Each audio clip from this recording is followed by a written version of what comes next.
Welcome to the Tongston Entrepreneurial Thinking podcast with myself, Engr Bello Tongo, the CEO and founder of Tongston Entrepreneurship Group. As always, on this podcast, we talk about everything to do with education, business, media, and finance for your own growth and development. On this show today, we have our guests. We know her here as the founder and chair of SOS Foundation. We also know her as a top investment banker in Africa. We also know her as a business consultant, financial consultant, and also an operational consultant for Tongston. I'll leave it to her to introduce herself. So, madam, may we know you? Thank you very much for having me. I think that's quite an audacious introduction. But as you've rightly said, I started Skills Outside School Foundation about 8 years ago, actually as an NYC project. It's been, I would like to believe, a very successful education, entrepreneurship, and employability organization that's supporting thousands of young people and adults across the continent. I'm also an associate vice president at the Africa Finance Corporation, which is a nearly $10 billion development finance institution that's focused on building infrastructure across the continent, African continent. And also, in addition, as you said, I also consult for this amazing organization, Tongston Entrepreneurship Group, where I'm sure you hear a lot more about, the fantastic work that we're doing on this podcast, as well as much more. I also mentor several individuals. I advise on several boards, sit on them as well as a director and as a trustee.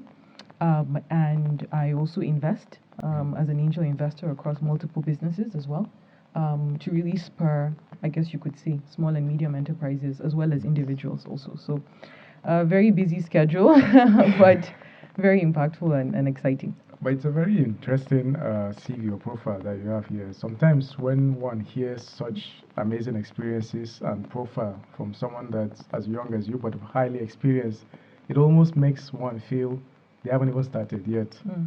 So it's a bit, I don't know if you also get the same feedback from people for this short number of years, but so many experiences in different industries. Would you say so? Yeah, actually, absolutely. But I would also like to see that I started very early, so don't be fooled by my face. I am actually still very young, as you've said, but I started very early, and I think that it's inevitable in this world that we exist in.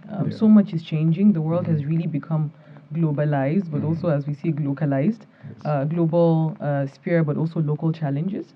And I think it's very important that we figure out what we want to do and really build ourselves and our capacity very early on in life. So I think I was kind of you could say a victim, but in a good way, of that philosophy. And I think that's what has enabled me to be able to fast track my career in the shortest possible time compared to our, we could say, maybe parents or our predecessors' generations. Yes, yeah, I agree with you. And most times, actually, even from my upbringing during schooling and work, one of the most important or bigger questions that you hear or request from employers is that how many years of experience do you have and all that. So I guess this is another way of achieving that even in a shorter time, right? Yes, absolutely. Okay. No, I agree. And I think that, we'll speak about it, I'm sure, a lot more during this session. But people often think, as you said, work experience is limited to like graduating and working in a job. For many years.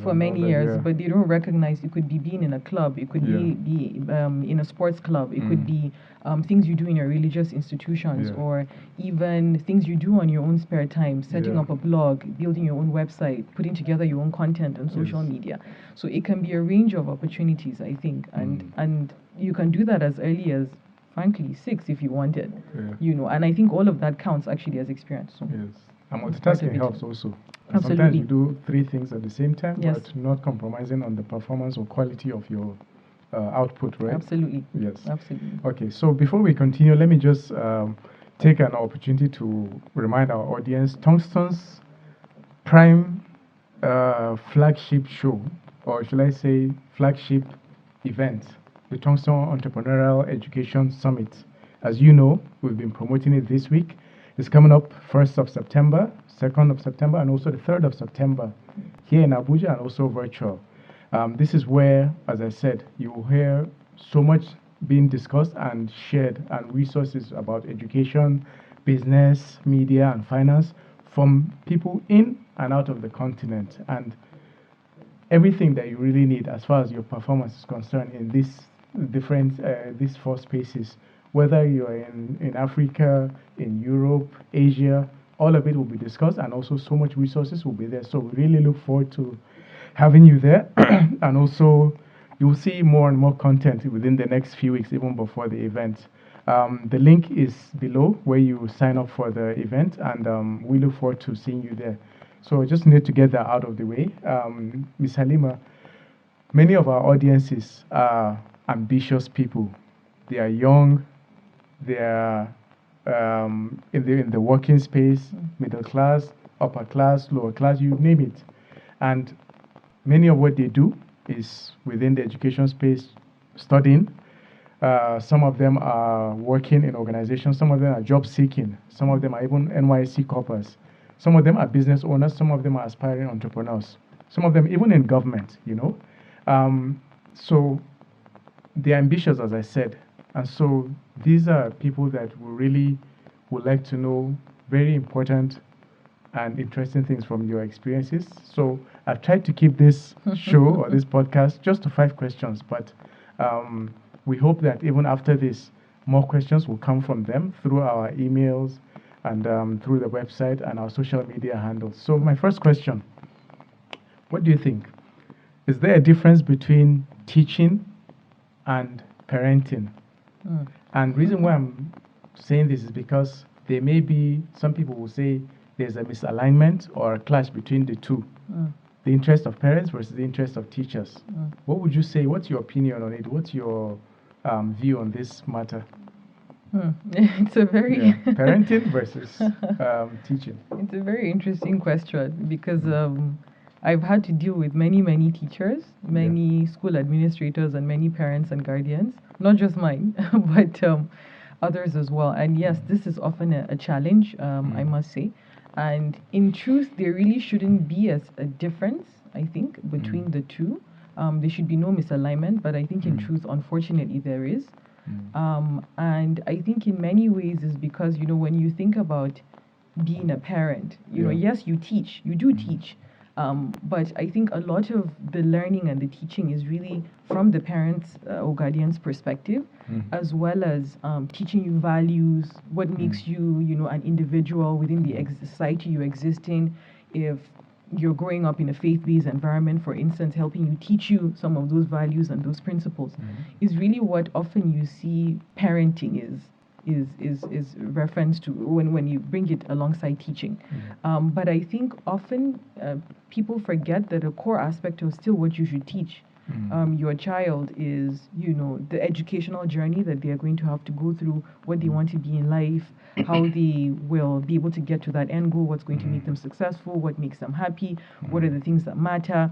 And often that's, I think, very much delegated to the educators within the context of the school. And I think, yes, it's important. They are subject matter experts. They did go to, you know, some kind of educational institution to train, you know, to be educators. But you spend a disproportionate amount of your time with the child as a parent. You are looked up to, obviously, because you are the parent. And so I think it's very important, actually, that you take an active role in guiding that educational journey for your child, not dictating it, very important, but guiding that journey and helping your child discover that and be more deliberate about their educational experiences. And I would say this from experience because I had a mother who, I mean, she was in education for, you know, call it 30 years before she retired. And for anybody who has a parent as an educator, I'm sure you would know that, you know, they're very much involved. And I think that's how parents should be, you know. She was intricately involved in what my studies were, where I was struggling, what my difficulties were, challenges, my areas of success, what my interests were, my passion. Really just helping me shape that experience, you know, I think was really instrumental to me being who I am. And I would say that that's what parenting should really represent. There should be a cohesion and a confluence between what parenting, not just being about teaching values and principles, but also really guiding that self-discovery for a child in terms of their educational path and helping place them on the right journey so that there's a more symbiotic, I think, relationship between parents and also educators, because really they're working towards the same thing, I think. Yeah. You know why this question is also important? From my little experience also within the school system while I was teaching before setting up Tongston, I've had situations where it's almost like the parent comes to dictate to the school what the teacher or the school should administer as education to the child. And that is why I say sometimes there is a clash or misalignment. It's almost like a patient coming to tell the doctor, oh no, doctor, this is what I want you to administer to me. This is where my illness is, and you do this and that. You know, you don't do that, right? So I always found myself, you know, I guess generally very much disagreeing with such approach, you know. And unfortunately, you find certain schools or certain educators that succumb to this. They take the orders from the parents, you know. So this is why this is really important. And would you say though it depends on what the parent is requesting for in terms of what they want to be administered to the child? So if it's issue of discipline, for instance, I've had parents that come and tell me, oh, you need to flog my child and this and that.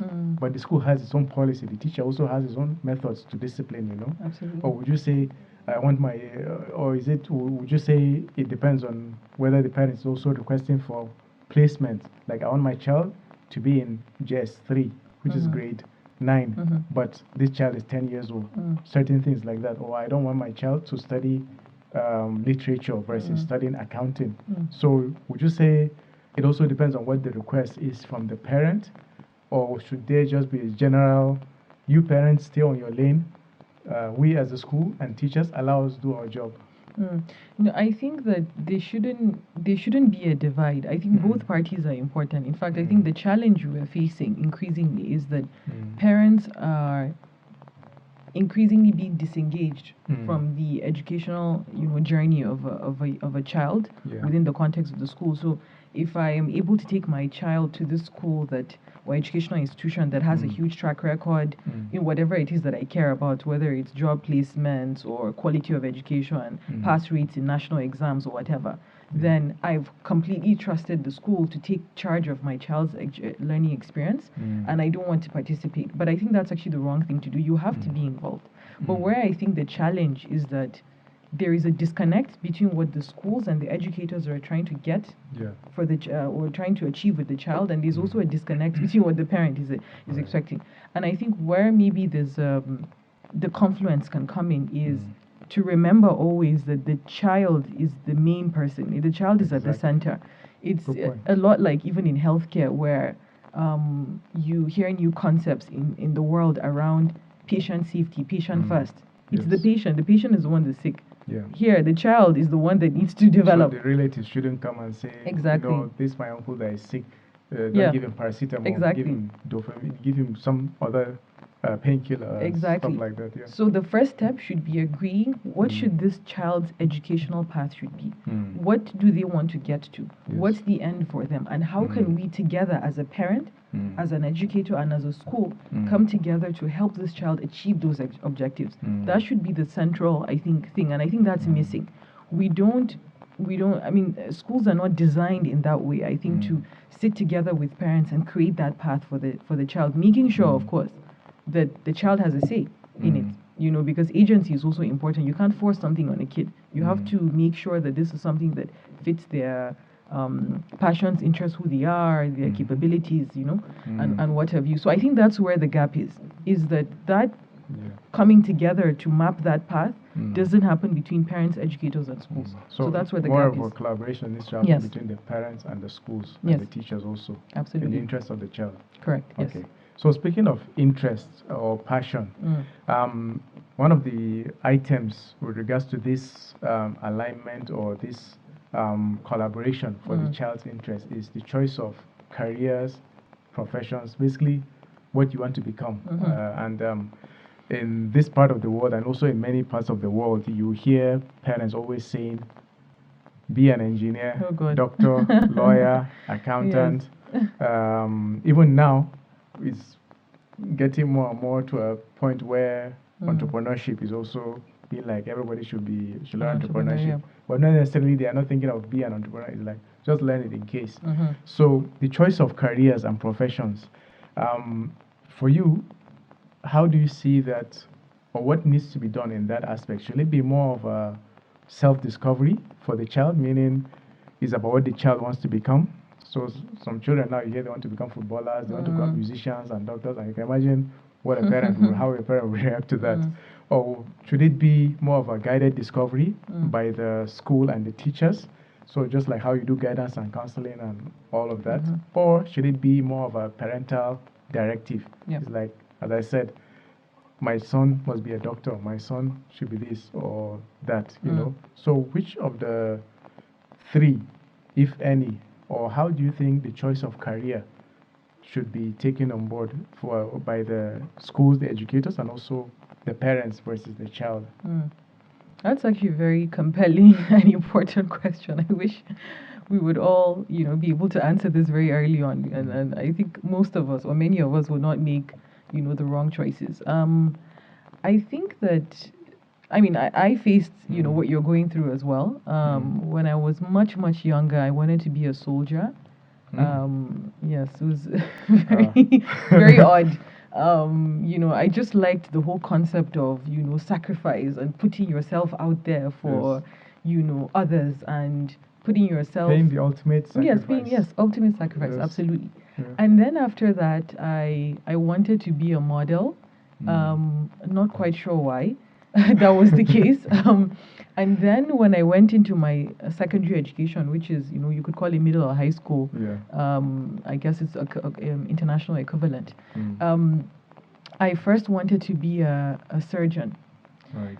And I think, again, the underlying pillar there was that, this sacrifice is like, you're putting somebody else first. You're saving lives. You're helping people, and that changed very quickly into me wanting to be a diplomat. Again, I didn't know this then, but now I can see the thread. Again, it was also about being able to influence things, wanting to change things, bring people together, create cohesion, understanding.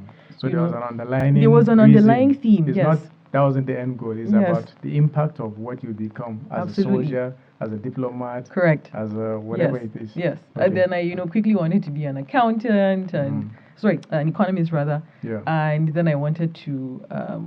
Then I stopped there, and then I went to do my sixth form in the UK, and I then discovered law. Right. And fell in love with it and decided I was going to study that. And everybody just thought, what's going on? You're a science student all your life. What's happening? I started, quickly realized I didn't enjoy it.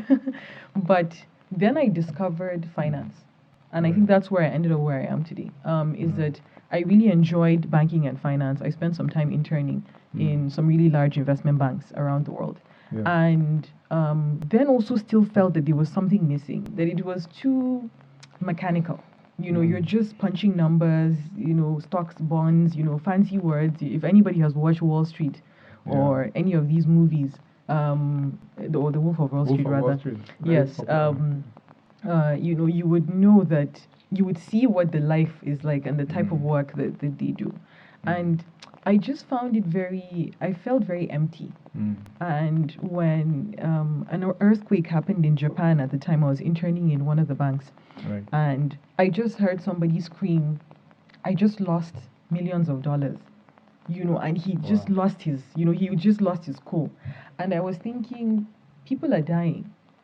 And you're talking about how much money you've lost. And for me, that was it. I just said, there has to be a different way of leveraging on finance for good, for the good of people. And that's when I discovered development finance, which is where I am today. And for me, all of this, I use this example to really show the importance of self-discovery. Because you're kind of, you see something, you're not sure, you think you like it, then you figure something out. That process that I went through was really critical for me to find my true self. But as I said, it took me a while to get to the fact that the thread amongst all the things I wanted to do was the love for humanity and wanting to do something that influences or changes the world and leaves a mark. Yeah. And I think had I had the opportunity for somebody to guide me, on day one, to pinpoint that was what I really loved, I cared about, I believed in early on, it maybe would have helped me narrow down a lot faster. Even though I did it earlier than most people, I'm not complaining. I think it was part of the process, but I think it will help a lot of young people if that discovery process was also guided. So in a sense, if I'm trying to answer your question now, I would say it's a combination of both. You have to let the child discover what they want. It's very important. They must care about it. They have to believe in it. There has to be something that they really hold true, because that's what will keep them going for life, because they will face challenges all through. But also, I think that guidance is very important. So the importance of guidance and counseling in the school, the importance of the parent wanting to listen to you, observing you, seeing the kind of person you are, your level of intelligence, what works for you, your choice. and absolutely, so long as it's not something that is illegal or bad, you should encourage your child to be able to go through that process. So I think it's a combination of the two. I would say, in very, kind of in a long-winded way, I would say that it's a choice of the two. Yes. There's a funny story, or shall I say, what I find interesting is that I also faced the same situation. For many people that know me, and when you see my name, it's called Engr Bello, but you see me now doing education, business, and etc. So I also was a civil engineer, or I ventured into civil engineering with my first degree. And the reason why I picked that was simply because across the road from where I lived, there was a construction site, and I used to always go and spend time there. And everything from the foundation of the building to the top, I was always there and just playing around. That's why even when you ask me, my favorite color is black and gray. Yes. So that gray Cement. came from there, for the whole cement and all that. So, but for me, this was self-discovery for me, and all I wanted to do was build nice buildings.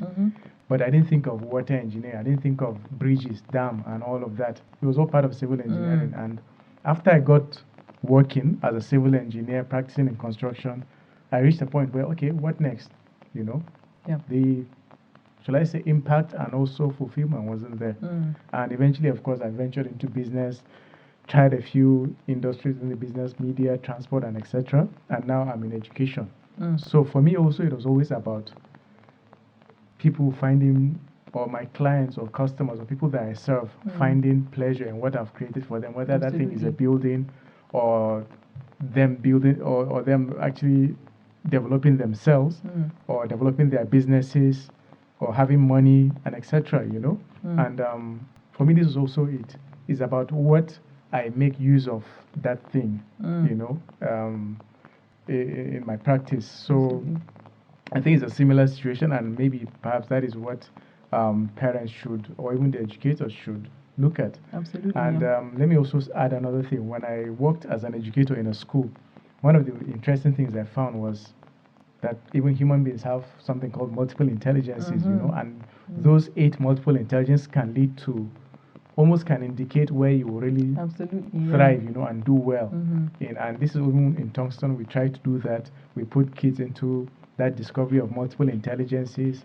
We also try to find things that they care about, things that they have abilities in, things that meet their own needs and the needs of others, and things that they believe in. And I feel this is what really needs to be done to make sure that that satisfaction of choice, whether the choice to be a doctor, an engineer, even a footballer, whatever it is, it must meet those things. And we try to also do that in Tongston. This is what I found to be useful these days, And for you, I don't know whether you would say, reflecting back on when you were in school, if you had known where your strengths are, intelligence, natural intelligence-wise, or the things that you cared about and all of that, and also basically where your passion was early on, by yourself, but also by your parents and your educators, whether that would have also made you even a bigger success right now than what you were at the moment. Would you say that would have added to it, or how they say all experiences are all good experiences, nothing is bad? What would you say because you actually did self-discovery on your own, Yes. and you landed in the right place. Mm. But not many people have that opportunity to do that, you know. So would you say if all of that was part of the school system, or the or the parenting, or even the educator and student interaction, would that have helped? And do you also see it helping other students right now that are lost in the school system and all of that? Yes, I think it would have been helpful, for sure. And I just want to pick up on something you said earlier about Yeah. the theme of wanting your clients to be, be pleased with whatever it is that you create. Yes. Anybody think you serve. should be Anybody you pleased, yeah. serve, yes. And I think that's important because what you discovered is a theme. And that theme can therefore morph into multiple careers and multiple businesses, Right. which is very important. Yes. But I think what we try so hard to do with our young people is we box them into something. The world likes to box people into something. Okay, Yes. he's an accountant. Yeah. The multiple intelligence is saying that this person is most likely going to be a doctor or a physician. Yes. But the world has changed also, and I think it's very important that we're adaptable and flexible in this disruptive world we exist in, where so much is changing every day. So it isn't helpful to box somebody in. Rather, it's about the theme. What do you love? What do you enjoy? It's the theme. Yes. Because that theme can be many things. Yeah. The theme you had led you to civil engineering first. Yes. You then evolved into now running Tongston. Yes. It may lead you to do something else completely. Yes. And that means you can have multiple careers and businesses in your lifetime, impacting and changing things in line with that theme. Yeah. And I think that's also what my story was, is that eventually I figured out that was the theme. I mean, it came much later down the line, but Yes. I figured out that was the theme. And it's now helped me broaden my perspectives. That's why I can work in a global, in a Pan-African focused global investment bank, where I focus on building infrastructure across the continent. At the same time, I can be running Skills Outside School Foundation, because it's about helping young people, helping adults really reach that self-actualization. Yes. Whereas the work I do at the Africa Finance Corporation is about helping countries and governments, achieve self-actualization. And when I consult for businesses like Tongston, I'm helping them achieve their mandates. So it's So it's more of a transferable. Yes. What you're not boxed into the law Correct. or the financial. Yes. All of those things, you find them still applicable within all the different industries. Just like Correct. how myself, I still apply the principles of engineering within education. Absolutely. With Tongston campus, it's still construction and civil engineering, even though it's within the education space and etc. Is that what you mean? Yes, that's exactly what I mean. I think that is a very important skill. Right. That I think has enabled me to be successful now, but I wish I kind of figured that out earlier. Right. Because I think I would have been a bit more deliberate about my learning and my growth and development. Yes. So that's definitely one thing I would say that is absolutely necessary, that I wish I figured out much earlier in my life. The second thing is, because of that underlying theme of wanting to enable humanity and influence change on a large scale, that if you're going to be dealing with people, automatically that means that you have to develop some kind of emotional intelligence. And emotional and cultural intelligence in many ways. So cultural intelligence, I think I kind of figured that out early, growing in the environment I did. But emotional intelligence took me a while to get there. So, and when I say that specifically, I mean things like empathy, knowing how to be able to manage people, work with people, not putting your expectations on others. Those softer skills, and I would call them life skills, that I kind of wish I knew I learned a lot earlier, because it's put me in many uncomfortable situations, and it took difficult conversations for me to figure out that I needed to develop that capability. And so I think that's why when we help young people discover their passions and interests very early on, it shouldn't just be about that technical capability or that vocational skill or that academic skill that they need to have. It's about other things. It's about the life skills. It's about the soft skills.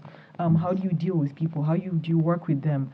What sort of attitude should you exhibit? How do you interact with others? How do you, the emotional intelligence I talked about, empathy, things like that. How do you even work in the context of an organization? How do you put yourself, when you're working for somebody, for instance, how do you have that ownership mentality and shared vision? So there's a number of things that I think I've had to learn along the way, but I wish I had like a toolkit that told me these are the things. Yes, and then that's where I talk about the guided discovery. You wouldn't know this if you're self-discovering. You would just fall on it. But if somebody sat you down and took you through the process, it doesn't have to be one sitting. It can be through multiple conversations.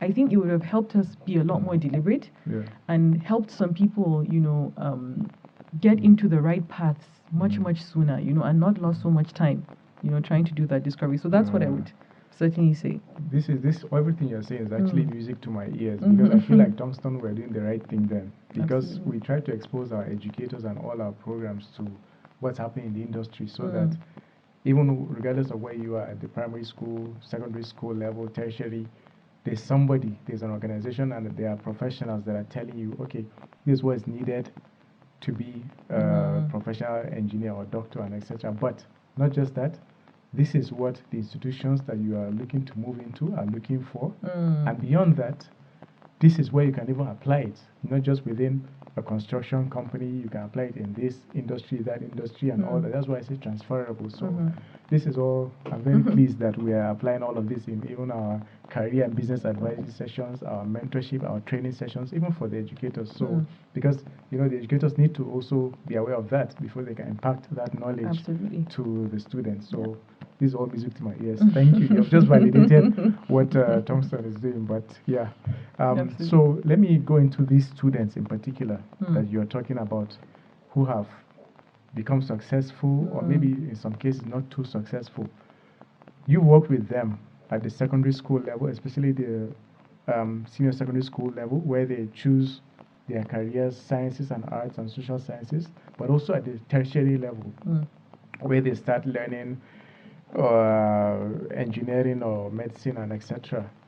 For the ones that in SOS have graduated and now are doing amazing things, what would you say were the key factors that you've seen in their growth and development since when they were teenagers to now being graduates? What do you think were those key factors that have made them quality performers in the industry now as graduates? And the ones that haven't really done well or they have shortcomings, what would you say were the things that you've seen that have led to those shortcomings and that they can maybe build on?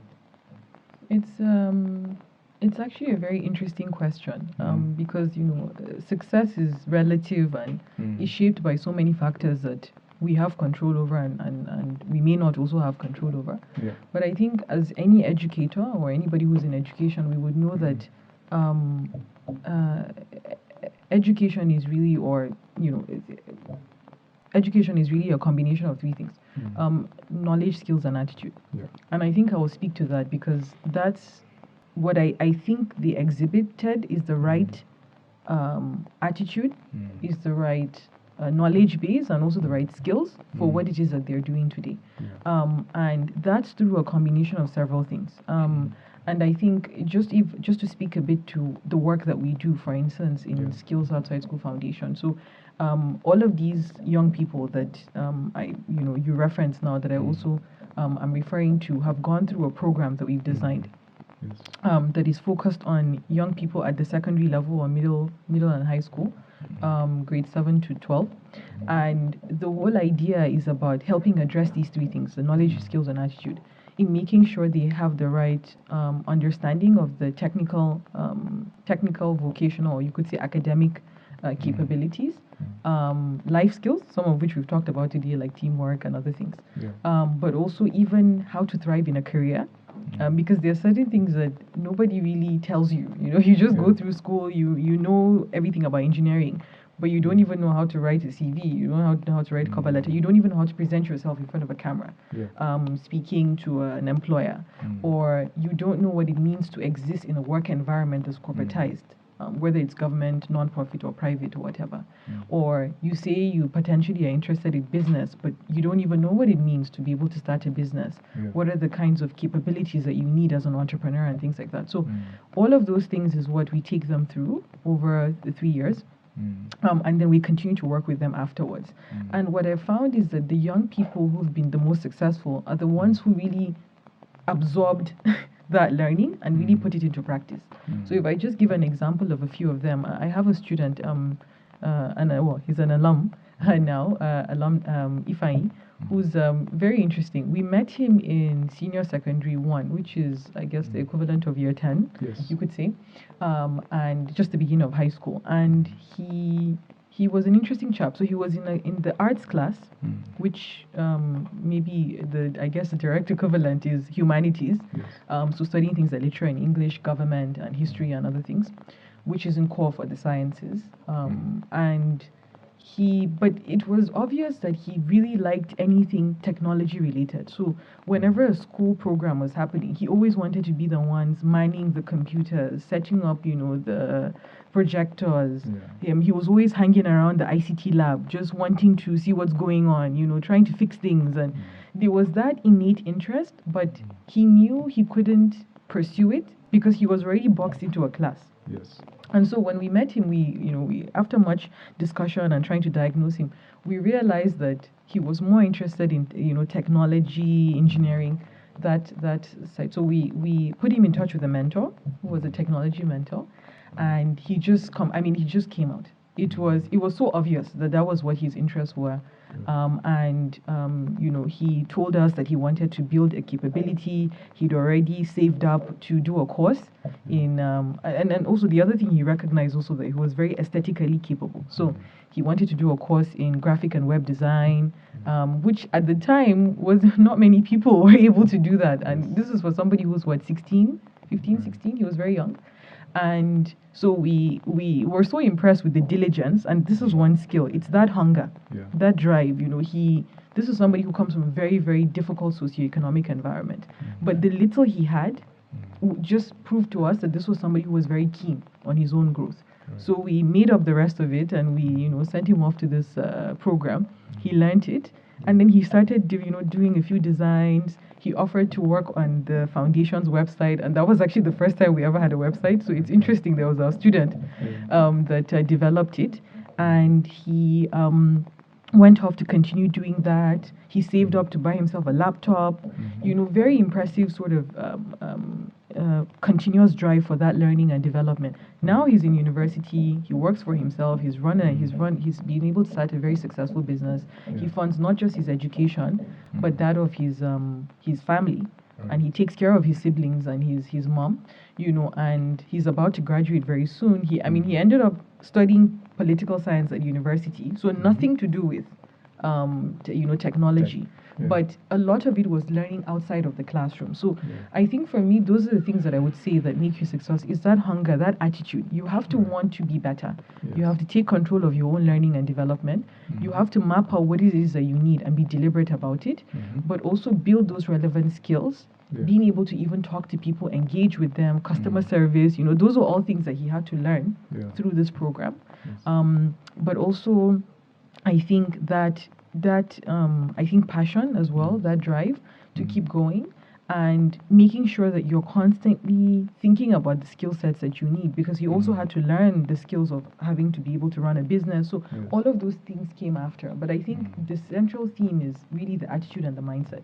You have to have the right mindset, I think, to really, for growth. So that's what I would say. Yeah, and I think I can relate to that also. And by the way, even this chap that you're talking about, we've also engaged him because of the collaboration Tongston has with SOS. Absolutely. He's a resource that we've used, and he has built our website in the past and also other content that we use. But let me also say, even for me, I think I can relate to this type of situation or scenario. I was lucky that I wanted to become a civil engineer. I knew that early, and so I went into the arts class.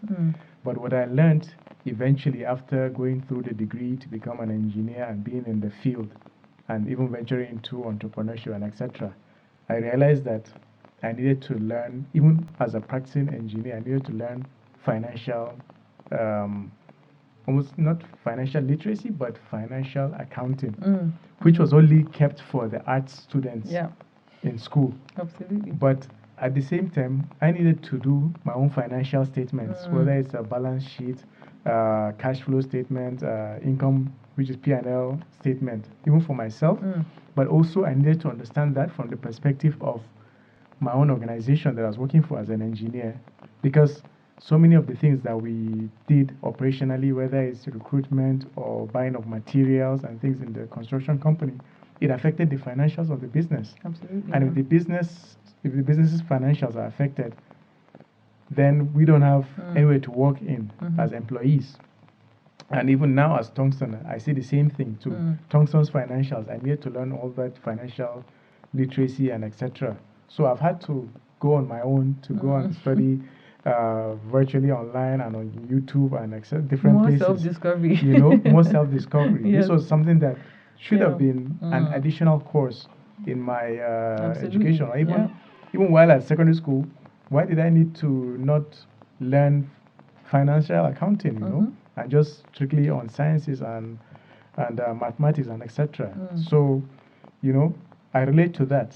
And even for all the entrepreneurs or even the entrepreneurs that are our audiences, public speaking is also something that I needed to learn in school. But it was later on, after graduating, that I built that capacity, you know. So all of this, I see, unfortunately, that is not part of the upbringing and school system, but those are the key factors that people like Ifeanyi, you mentioned his own technical abilities, but he needed that for his own success, you know. So it's interesting you mentioned that. How about for you? Are there any of such competencies, whether, as we said, in the knowledge side, on the skills side, or on the attitude side, that you feel you were lucky, privileged enough to have acquired it, whether in or out of school, that has helped you to be successful now, or that you are even seeking to acquire now to be a better successful entrepreneur or entrepreneur in your as a professional right now? Yes, so many. I think it will be we'll probably spend the whole day talking about them. Yeah, and so they can many. be technical. They can be anything. They can be soft life skills, academia, whatever. And I think it's and I agree with you that it should be more organized in how we learn it, because I had to learn these things in a very haphazard way. So I remember in secondary school I was a member of so many clubs and societies, or I led some of them, and I learned many things like leadership skills, working in teams, you know, multitasking, problem solving, and at the same time I needed my grades to be up, so I had to still be top of my class. At the same time, you know, making sure that I take other leadership positions also in the organization. So let's say a prefect or whatever. So I did all of that. But again, at the time, I didn't realize what I was learning. I just thought I was just a very excited young person who just wanted to do these things. But it's when I grew up that I recognized that these things were important. And then when I went to my A-levels as well, I applied for many things. So I was in the Children and Youth Board for Oxfam, which is a large non-profit. I worked for the UK Department for Education, which was also a very random thing, because it was more like policy making, right? Where we had to sit with government ministers and, you know, members of parliament to advise them on policy. And I got there thinking, I'm a bit of a rock star. And then I saw an 8-year-old on the board.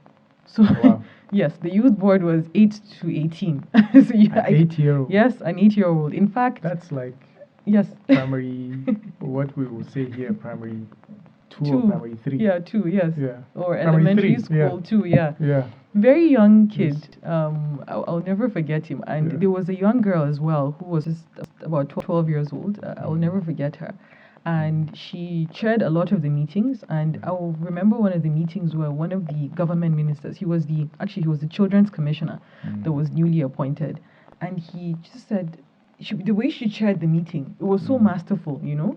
And you had his secretaries and other people who were there, you know, taking notes, asking questions, because we're reviewing a green paper for young people. And after the session, he said, "How old are you?" And then she said, "Oh, I'm 12. And then he said, "Have you thought about a career in politics?" And then she said, "Oh, no, not yet. You know, she wants to do other things." And he said, "But you should seriously consider it, because you're a natural." You know, and it just... So it's almost like she already had a job waiting. She already had a job waiting for her, yes. You can imagine, you know, very lucky. And so, I mean, this is just, you know, things like that, you know, really shape you and make you a wholly different individual, you know. And I did that. I did a bunch of internships in my A levels, which is what helped me discover investment banking and finance. And then I continued doing that every year in school.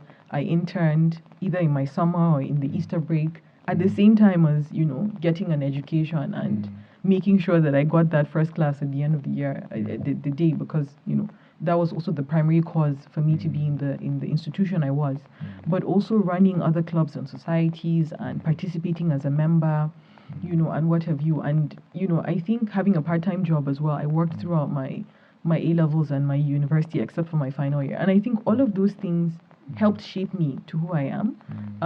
So it gave you all of those. It gave me the different skills, the yes, soft skills, life skills, leadership, teamwork, all of it. All of that, yes, and even understanding of the technical capabilities and the academia, because doing an internship as an 18-year-old in a large global investment bank shows you this is the quality and the caliber.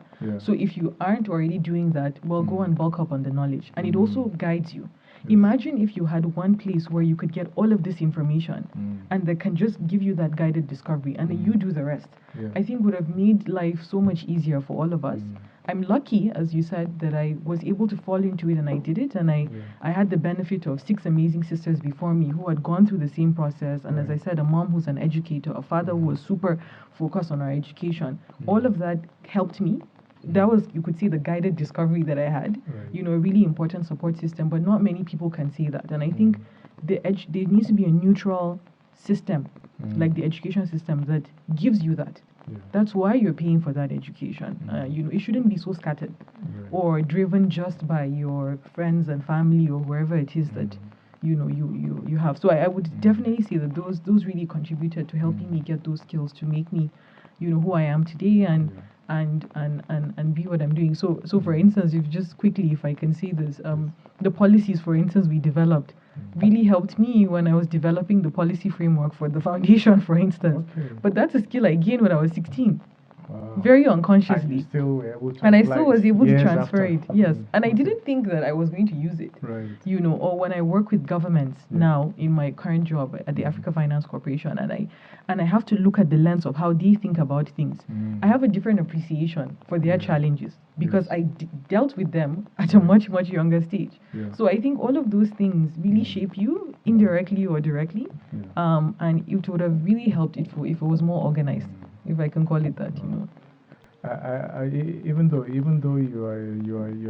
we're just having a discussion right now and you're sharing your experiences, I feel you have, after this interview, you're going to have so many requests for mentorship from so many different I'm maxed out. audiences. I know, but yes, I hope you'll be open to that. No, of course, yes. of course. Okay. I'm kidding. All right. Then. Okay, so now you've just told us what it takes from being in the secondary school to existing in university and being a top graduate to eventually perform, right? From the experiences you've seen with your students. Now, after that, you have to exist in that organization, whether as an entrepreneur, which if our audience don't know, that means you being an employee, but an entrepreneurial thinking employee, or being an entrepreneur, meaning you're existing in an organization that you own. So, but at the same time, you're applying entrepreneurial thinking to perform really well. And you have done this successfully. You've been a successful entrepreneur and also a successful entrepreneur. So what would you say are the keys to success as an entrepreneur and also as an entrepreneur? Especially if you can also, it will help, I think, the audience if you speak to the challenges that one would typically face as an entrepreneur and also as an entrepreneur. That's a very loaded question. There are so many. We can start with entrepreneur because most people actually go into that's usually the first step. Is like, let me get a job and exist in that job and maybe scale up. Which I'm glad you said that because I think that's one of the things I would always recommend. I think you need to work for somebody to know what it means for people to work for you. And a lot of a lot of, I mean, I see this wave. I think you talked about this earlier, about this whole, fad that everybody wants to be an entrepreneur, wants to go into It's become a entrepreneurship. lifestyle now. It's become a big exactly, thing now if you are one. but so many people are so ill prepared for it. So unless you go through a deliberate learning experience for yourself, I think it's always very valuable if you've actually been an entrepreneur. Because as you said, an entrepreneur is somebody who behaves like they own the business. They're thinking about, okay, how can this, specifically as an entrepreneurial thinking entrepreneur, you're thinking about how can I create value in this business. You're thinking about how do I make this business influential, how do I make it profitable, whether on the cost side or on the revenue side. And so if you can do that successfully for somebody else, then you should easily be able to do that for yourself. So I actually think that success for me and a real challenge on the entrepreneurial side is sometimes entrepreneurs can be very disconnected, and expect that the people, because usually it's people that will drive, the business, need to be exactly like them or a replica of them. But that's not possible. They have their own motivations and their incentives. And you have to think about that and make sure you incentivize them based on who they are and what they want, as well as ensuring growth for them and attainment of that self-actualization. And I think that's a key challenge many entrepreneurs face because they just don't get that right. So I think that's one. The second thing is about creating an institution. Many entrepreneurs just, it's about them. The business is a reflection of them. It's hard for them to transition beyond it being about them to creating an institution that can stand the test of time, that can be sustainable, that can be scalable, can be very successful. So I think that's a second challenge as an entrepreneur you have to face, putting in the right processes in place to help let go so that others, if you get the first part right, enabling people, incentivizing them, enabling them to feel that shared vision with you, then if you get that right, then you need to put the processes in place to help them get you to get this business to become what it's meant to be, even if you weren't there anymore. And I think that's what has enabled businesses, like if you just see the likes of Apple or where Steve Jobs isn't there anymore, but the business is still running. Or the likes of Jack Dorsey in Twitter, who have left and come back and left have come back, and it's no big deal, So I think it needs to even if you're going to exist there, it needs to go beyond you, such that the business lives beyond you as the entrepreneur. So I think that's a second key challenge. For the entrepreneurs, I think it's about being able to make your mark or being equipped to be able to enable that value, influence, and profitability, as we said. And that's a combination of many things. You have to take charge of your own learning and development. People often think others should take advantage, you should take control of that. But I think what is a real challenge that we have to learn is that organizations may not have the time, capacity, or resources to reskill and upskill you. You have to keep doing that. The same way the discovery process for you to get to that job was you figuring things out yourself, you have to keep doing that to keep growing and being valuable in the organization. So I think that's a key challenge. The second thing is just you're working with people. People come with their own challenges. You have to learn how to work with that difficult boss, that difficult employee. I face this also. I'm a bit of a perfectionist. I have certain expectations as an individual, but not everybody can perform at the same level. And that can create certain tensions, within the team and lack of understanding of skill sets and all of that. So that's another thing that I would say has been a real challenge. And then being able to also present yourself in a manner that doesn't come across off-putting, but shows the value that you put across. I think it's also something, that personal branding, that's what I would call it. I think it's an important skill as an entrepreneur to be able to master, which is a real challenge for some of us, especially, somebody like me who comes from a culture where humility is important, respect is important, you don't want to, hubris is like something that's frowned upon. And if you put yourself out there so much, it can come across as if you're kind of a bit, it kind of goes against your values. So I think being able to transcend that and learning the difference between being assertive and just being, too pushy and in people's faces or a little bit disrespectful, I think is something that also is a real challenge that I've had to face, and a lot of my students also, because of the culture I think we come from, and I think many people can relate to this as well. So those would be some of the things I would say. And then of course navigating the workplace, whether it's a government private sector or non-profit, you have to understand how the organization runs, what the owners want, how can you connect to that and relate with it. All of those things are not stuff that may be easily intuitive, you know. So I think it's a range of issues. Okay, so I hear you, and I think, as you said, because of applying entrepreneurial thinking to whether it's the entrepreneurship route or the entrepreneurship route, a lot of things are similar in a way. But one of the biggest commonalities between the two for entrepreneurs and for entrepreneurs is, and also before I say this, you can look at how Tongston approaches enterprise development and our four main important aspects, which is the education side, the business, the media, and the finance. That finance is not really an end goal, right? And we see it as a means to achieve the rest of the three. Yes. It's almost like a tool to achieving something. Just like even with your personal life, money is just a tool to attain something, to purchase something of value that you value. So on that same topic of finance, it's something that is very common between these two routes. What do I mean by this? If you look at entrepreneurs, or if you ask most entrepreneurs, which, as I said, what that means is employees or staff, they will say one of their biggest challenges, success-wise or whatever, is the salary is not enough, money, and all that. And even when the salary is enough, even when the salary is enough, they spend on things that lack financial discipline, if I can call it that. Very important. Things that they just want and they don't need. You know, so financial literacy also affects that, even if they are paid well, finance-wise. But also, as I said, most of them, the entrepreneurs, they say the pay is not enough and they want a higher paying job. On the same thing with the entrepreneurs, they will still say finance. Either I need money for my startup, or I'm not making enough profit, or my prices have been affected by inflation, and so I'm not making the right margin and everything. So finance, money, and finance is very common important between these two. How would you say, for you as a successful entrepreneur and entrepreneur, how have you been able to tackle that challenge of finance, whether in the entrepreneurship route or also on the entrepreneurship route? That's very, very interesting. I think it's a combination of many things. And I think for me as an entrepreneur, but I think that also has an impact actually because of personal finance, if I can call it that. It was unconscious because I grew up in a household where you had to work for everything you have. And I will explain what I mean. So just a very good example.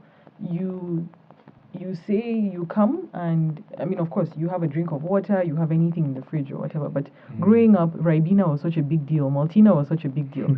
Anybody who comes here, Capri-Sun was such, that was an important one.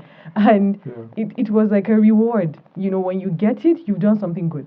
You know, so for instance, my mother would, you know, when we come and say, we don't want to take the, you know, juice anymore or the fruits, we want to have Capri-Sun. And then she says, okay, what did you actually do to get the Capri-Sun?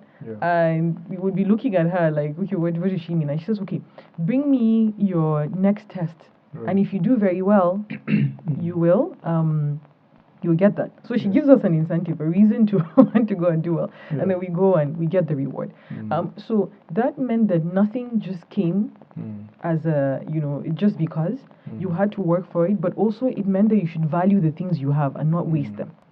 And not be, you know, kind of, there also has to be a reason for you wanting something. And I think that certainly kind of helped me, shaped me in a certain way, also coupled with the fact that when I moved to the UK to do my education and I was living with my siblings, I was expected to put together a wish list, a budget. Yes. So my for pocket, for my upkeep, my pocket money wasn't automatic. It wasn't, you just get this. No, tell me what you need. So I had to sit down. Okay, how much does it take me to take the train to school? If I could make savings by taking the bus and keep the extra, maybe I could do that. You know, or Boots had a £3, meal deal. Right. Okay, I'll have that. But if I want to treat myself, I may go out with my friends once every month. Right. To that nice restaurant or whatever, or to go Or to and the watch a cinema. movie. Yeah. Exactly. Yeah. Oh, I need to go and make my hair. I need to, all of those things made it to my list. And I had to present that budget to my Yeah. sister. She reviewed it, and then on that basis was in charge of giving me, the pocket money which I would spend. And then I started to think, my wants started changing, and I didn't want to have to go back to her and explain why the budget needed to increase. I had to justify, right? So I would look for other ways to make money. So I started taking part-time jobs, volunteering first of all to build my skill set, and then being able to apply for those paying jobs. And the first paycheck I have, I'll never forget. I came and I, put it in her face, and I said, "Oh, I finally made money for myself. You can't dictate how I use this money." And she looked at me and she just laughed. And I was so excited when I received it because I had planned all the wonderful things I was going to do with the money.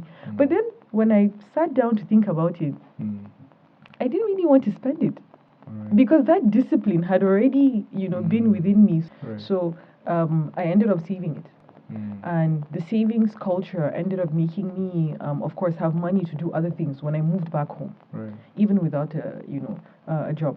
And I think that those experiences were very important, but there are very many concepts here, because it has translated even to my current work now. So now that I make quite a bit of money, more money than I need, frankly, to be able to exist, I don't spend it on unnecessary things because that financial discipline started very early on. I think people need that. I budget for everything. I know exactly what I spend every month. I developed an investment culture, so immediately I have excess of anything, I just put it away. But it also helped me learn the importance of multiple streams of income because I started that very early on, and the culture of savings and all of those things. So I think that financial literacy is super, super important in these regards because it helps you as an entrepreneur to, as I said, augment your income in a sensible way, but also help you be disciplined about how you spend your money, what you use it on, being organized and focused around the budgeting, but then also as an entrepreneur. Because then once you start running the business, you know where to create the savings, you know how to plug holes here and there, you know how to manage funds because you know that in the next 6 months I need to buy something for the business. So I need to make sure I have enough money in the account for that. So all of those things then connect. So I think the personal finance then actually ends up becoming business finance, if I can call it that. So it's all very connected, I think. Yeah, I agree with you. And also, as you said, personal finance, business finance, even at a certain level, government finance also. Absolutely. When they do budget, it's actually similar principles that are being applied to the three main financial statements. Just the scale of it differs. But it's the same principles. And for me also, as an entrepreneur, and even back in university also, I also used to keep a lot of my upkeep money for my parents, and this was what formed my seed capital for investment in the stock market, in the forex market. I did a bit of that also, but also in real estate when I moved back to Nigeria after university. But the same thing is applied for Tongston also. When I'm thinking of, okay, whatever Tongston needs to budget and spend on, is it an asset or a liability?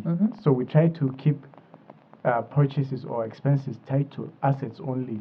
And when I say assets, it doesn't mean just material assets, even the staff. Yeah, even the people, Anybody that we hire is he going to be an asset or a liability? Absolutely. That is it, And as I always say, the rule for me for money is you must make it, keep it, and max it. And this is always the same principle, even for my personal finance, and this has really helped. And I hope also our audiences will use more of it.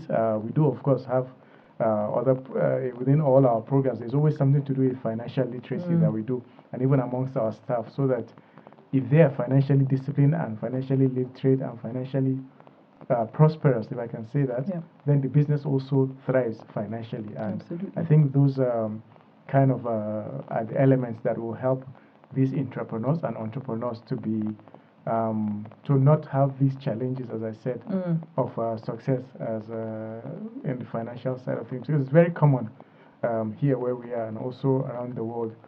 One of the biggest things that you'll see on YouTube being searched or on Google is how do I make money? Or how do I make money quickly? And all that. So it's a very important challenge that people face, whether they are entrepreneurs or entrepreneurs. So it's very important. And and okay, so you also want to add something to the case for entrepreneurs and entrepreneurs? Yes.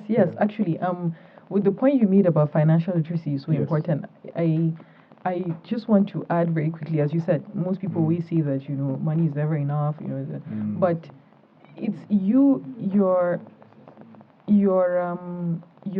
ability to be able to also increase your income, let me say, is also a function of the value that you can offer. Right.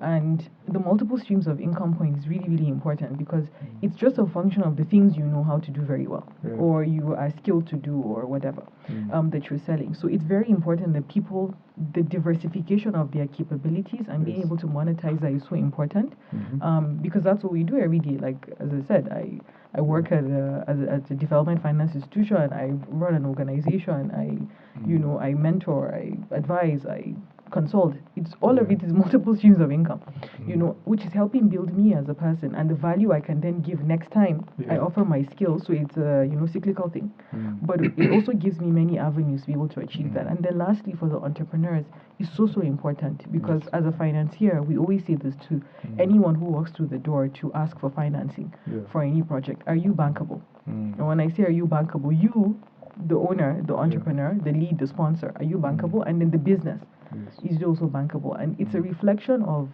our mindset and our level of financial literacy. Is this business being run very well? Is it efficient? Are you efficient about it? Are you taking money out of it? Are you mismanaging it because you're not planning your finances very well? Are you investing when the money is there? Are you making prudent decisions when the economy is good? And then being able to save up for when the economy goes bad. So all of those things are linked to your level of financial literacy and the kind of person you are. What sort of lifestyle do you have? How is it linked to the business? Because if you see an entrepreneur that's very out there, it's a bit worrisome, because then lavish, very lavish, and you wonder. So all of it, the personal and the business actually do connect very much, and people don't recognize that. So I just wanted to add that also very, very quickly. But no, it's very interesting. We could go on and on. And this is also, by the way, for the audience, these are very important nuggets also because this year, in September, as I mentioned earlier, when TEAS, that's the Tongston Entrepreneurial Education Summit, is launched, there is going to be something that will come with it, which is a competition where you guys, whether you are entrepreneurs or entrepreneurs within the school system or out of the school system, you have your own ideas of employment or even admission into university or even seeking for investment in your businesses. These are the kind of things that we'll look out for. As she said, for the entrepreneur, it's about your own bankability, but also the ventures, the business's bankability.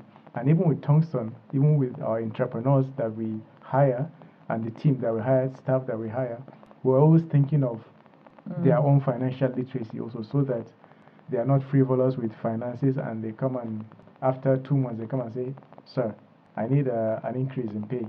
Add another 100K, another 200K in my salary and all that. But most of that happens simply because they are not financially sound or disciplined and all that, It's only when they are sound financially, it's only when you plug all the leakages within a basket that you should add water to it, So it's a good point for you guys, the entrepreneurs, and also the entrepreneurs that potentially will come and pitch their ideas for Tongston during TEAS and also during subsequent competitions that we're going to put out for you guys here in Africa, but also around the world. So to my final question, I know I did say that I'm keeping to 5 questions, so I'm going along. Typically our audience, they are used to an hour only of this show, but today, because of how rich the conversation has been and all your gems, if I can call it that, you see how far we have gone. In life, there are expectations, right? And those expectations are usually tied to things like, okay, in life as an adult, post-education, when you graduate, you are supposed to learn how to live independently, learn how to make money or make money for you, not just yourself, but your family and your organizations, your businesses. Also, you will need to learn even how to look for a job seeking, starting a business, and at a certain level, you need to exist also in government leadership, politics, and things like that. But if we all know that those are the expectations of life as a graduate, why are some of these things not already being implemented or practiced in the school system? And as we said, they don't exist in the school system, at least how it ought to prepare those participants of the schools or the students. However, not just why are they not in the school system, how do you think we can have them effectively in the school system so that by the time you graduate, you are like ready for government leadership, you are ready to make money, you are ready to build a family, you are ready to seek a job successfully, you know, and basically all of that. Why do you think that is not the case, and also how can that be the case? It's a it's $1 million question. I wish we all had the answer to why that isn't the case, because it's so obvious. But maybe it's obvious because of hindsight. Right. But I think this is why the work that we do at Tongston Skills Outside School Foundation, several other organizations, is super important, because that's exactly what we're trying to say, and that's what we're trying to institutionalize in our system. And I think some parts of the world are much more ahead of us, for sure. Speaking for the African continent, but it's a general problem overall. All countries around the world have the issue of unemployment, underemployment, etc., which is what results from not the education system not being equipped in this sense. And I think it's really around changing the way the education system is set up. A lot of focus is on academia. There is some integration of, this entrepreneurship thinking. We're talking about employability skills, like the life and the soft skills. Maybe as an after-school program, you have volunteering opportunities, young people being asked to, work and things like that. So there's snippets of, I guess, those wisdoms and gems, if I can call it that, across the world. But it needs to come together in a very fully integrated manner within the school system, right from primary up to secondary, tertiary, post-tertiary, and even in the workplace. This is something employers make a lot of mistakes on when they don't believe that they need to reskill and upskill their talent. Because this is what you said, they are your assets. And if you do not upgrade their skill sets and support them in their growth, then they're not going to be able to help you achieve what you need. So I think that thinking is changing across the world. We're beginning to see thousands of dollars and millions of dollars being invested in, reskilling programs, for instance. But it is still a long way to go, and I think talent is becoming very difficult to come by now. So, in effect, the system has to correct. But so I think that it's across the entire value chain of what is learning and development, not just in the formal school system, but also, as I said, in the workplace. Whether you're public, private, or non-profit, it doesn't matter. And it needs to go beyond just what you learn in a classroom. Some of it you have to do in industry, some of it is in the community, through volunteering, through work experiences, through running your own, ventures and businesses, through mentoring, through advice, through guidance. It's a multiple set of skill sets that I think and knowledge that you really have to bring together to do that. And I think the education system needs to really create that map. That guided discovery, let me say, to enable you, give you the tools and the resources to then do your own self-discovery in this ever-changing world. It's very trying times because when you think about it, in the next few years, millions of jobs will not even exist anymore. Many businesses will not thrive anymore. The landscape is changing constantly, and I think it's very important that people start early and go through the entire education system through to their working experiences or their business experiences, because it never really should stop. So it's lifelong, essentially. So even that needs to be part of the prep in the education system. Yes. Like you have to be educated for a world to exist in a world where certain jobs won't exist, but also certain careers or degrees won't exist in the school system or in the university degrees. Or even the mode of acquiring those careers won't be the same as how it is now. Exactly. And that's why that, to what we said earlier in this episode, the theme is very important. What drives you? Because if that theme is clear to you, like what you said for yours and mine being the love for humanity, then you will never really be extinct. Because as I said, 1 minute you're working in a development finance institution, financing infrastructure. Next minute you're running a very large not-for-profit. Next minute you're consulting. Next minute you are running the country, frankly, or going to an international development organization, influencing policy. It means that you're constantly evolving as an individual, and you never become extinct. Right. because that you have a broad range of skill sets, knowledge, and things that you're able to constantly put to bear in many instances. And I think that's why that lifelong learning is very important. Discovering that passion and interest early on is very important. Being deliberate about learning and development and knowing that it never stops, as I said, is very important. And existing in a system where these kind of maps and guides have been created for you, you know, which, like I said, is what Tongston is doing. That's exactly what, you know, we are doing also at the, you know, foundation, through our various programs and products and services. And also taking the mindset, like I said, that it isn't just for a young person at primary level or secondary level or tertiary. It's also for professionals. It's also for the parents, for the governments that are listening, you know, to this episode. It's for everyone, you know, and we need to move away from that thinking that, you know, education is, you know, only for a certain type of or a certain age of someone, or you need to start at a certain system. So that's definitely what I would say. I think are the critical.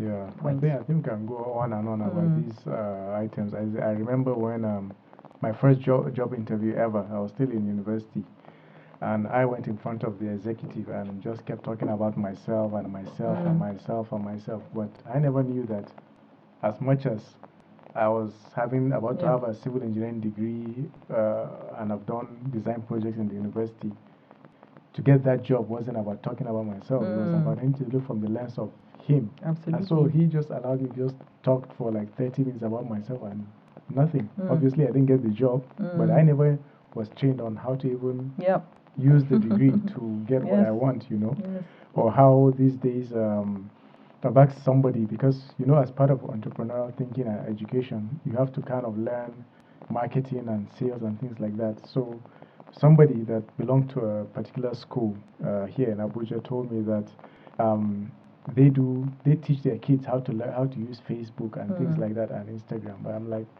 that's not what you should be focusing on. You should be focusing on those transferable skills. Absolutely, yeah. What you should be focusing on is how do we teach them how you know, the skill to communicate effectively using digital media. That is what you should learn them, not particularly Facebook, because who knows, by the time they are ready to go into the workforce, Facebook may not exist. Just like how MySpace didn't exist before, or Hi-Fi, you know. But that other skill set of effective communication through different multimedia means, whether it's digital, in person, written, email, and etc.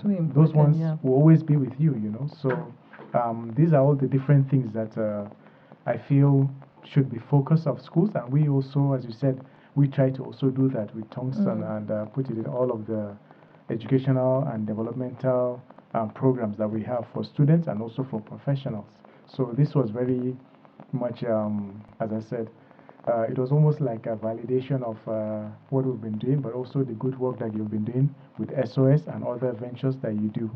And on that note, I don't know, it looks like you're about to add something. I was just going to say, I'm glad you are ending on that note, because you know, in many ways, this is also why I'm very excited that partnerships are so important, and working together where we have similar perspectives as institutions. And you know, in this concept of us talking about starting very early, I'm actually very glad that we will now have the opportunity to work together, I think the two institutions, amongst others, to really deliver what I think is a truly transformational product for young people all over the world. You know, if anything we've said today resonates with any of our audience, and they know that what we're about to say is extremely important. In the, I think just as you talked about the summit, which I'm also very excited about actually, seeing how it happens, but our maiden career and business advisory session, which is really that opportunity for the young people to be able to discover, so they can tell their stories in a much different way, you know, and also at the same time, not just figure out the passions and interests, but start figuring out these skills that we talked about today, and building those skills, the life skills, the academic skills, the soft skills, and really being able to be deliberate about that journey and getting there, you know, hopefully crafting what is success for them, so that it's not the parents telling them what to do, it's not the teachers telling them what to do, it's not even the employers telling them what to do, or the employees, but they are the ones through guided, you could call it self-discovery, Yes. almost dictating what they want with the consultation of all parties, of course, and their support. So I'm actually very excited for the product, and I think it's a unique opportunity for us to bring the great work that we're doing as two institutions together, and amongst other interesting organizations as well. So I'm very much looking forward to that as well. Indeed, well said. On that note, we conclude this episode of the Tongston Entrepreneurial Thinking podcast. As I said, the things to look forward to in the next few months or few weeks is more episodes, and of course we are going to have educators, we're going to have business owners, we're going to have youth corpers, and we're also going to have government people involved in this very soon. The other thing to look forward to, the biggest, which we'll be talking about and we've been putting it out there, you can go on our website www.tongston.com. That's TONGSTON.com. It's TEAS, Tongston Entrepreneurial Education Summit. There are so many links to and information to it. You can register. It's a 3-day event. You register online, and you also go on our social media websites and platforms. Email us, contact us by phone. Every information that you need about TEAS, please do come. Anything to do with education, business, media, and finance in any industry, everything we discuss there. And for your success as entrepreneurs, and also as entrepreneurs, as government people, as non-profit organizations, all of it will be discussed and hashed out there, even especially as educators, whether from the primary school, secondary school, tertiary, and post-tertiary level. Everything will be discussed, and it is also going to be a good network for you to collaborate and also work with us as well. We look very much forward to hosting you 1st of September 2022. And also other things that we do, follow our social media handles. Everything that you need is on the main website, www.tongston.com. On that note, thank you to our crew, and we look forward to the next episode. And please do send any follow-up questions that you have based on this topic, or even other topics that you want us to discuss and talk about. So, peace.